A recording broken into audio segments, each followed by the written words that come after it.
In a way, sort of looking across from here at the square, in a way it hasn't changed at all. In a way the facades must have looked exactly as they look now 200 years ago, except that the brick would have been a redder brick. But when you look closer, you can see the changes. And I've been sort of more or less in this window since 1946.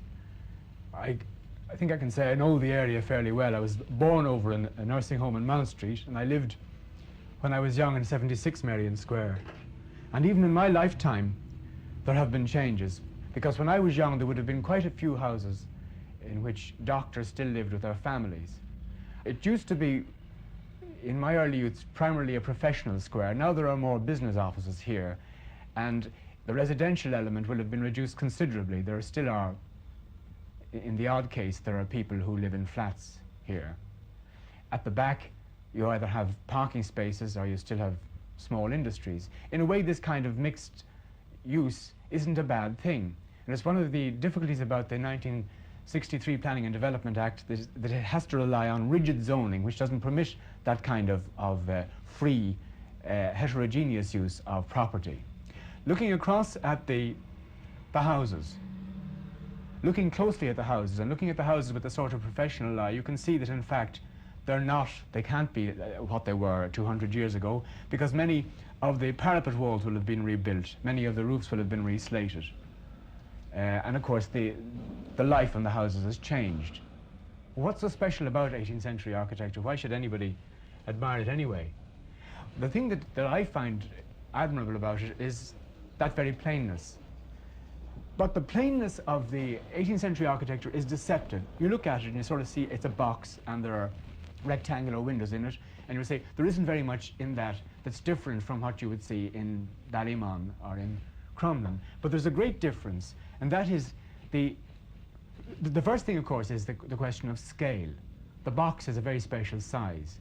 Scale is a jargon word, I know, but nevertheless it has a special meaning, which is well illustrated in Dublin. And scale in Dublin means, anywhere it means this, the relationship between a man's height and the height of a building, the width of a street.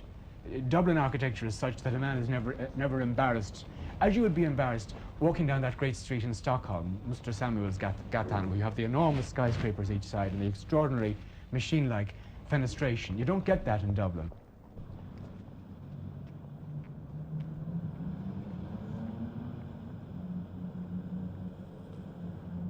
Some people might wonder what all the fuss is about these Dublin buildings. Some people don't admire them at all, but those that do admire Dublin buildings, I think, admire them primarily for their plainness and their simplicity.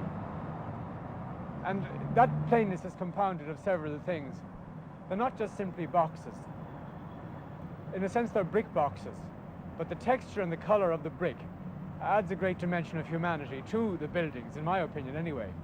But the real secret of the front of a house like this one in particular is in the fenestration, is in this curious balance between the very plain fenestration and the elegance of the doorway. And the fenestration itself isn't just very simple.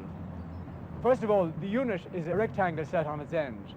Secondly, you have the particular stress on the first floor window, a sign really of the extent to which Italian architecture influenced the Irish architects in the 18th century. The special character of Dublin buildings resides, to my mind, in the patent reveal. And again, one has to consider the fact that the true Georgian architecture in England, the urban metropolitan architecture which had a great splendor and grandeur about it, relied for its effect largely on ornamentation. Cornices, string courses, entablatures, pediments, architraves around the windows, pilasters and that kind of thing. Here in Dublin, these very plain facade with its very plain windows relies entirely on the little plaster band which runs between the window face and the wall face, projecting slightly beyond the wall face, fulfilling a very valuable function from the point of view of weatherproofing the window, but also giving a wonderful visual effect in certain lights. When the morning sun hits a facade of this sort, you can see the shadow cast by the little projecting nib of the plasterwork on the brickwork, and this is very impressive. This is particularly noticeable if you're looking down a long stretch. If you go to the end of this street, right up to Leeson Street Bridge, on a sunny day, look back down the facades, you get a marvellous effect of the shining of these reveals in the sunlight.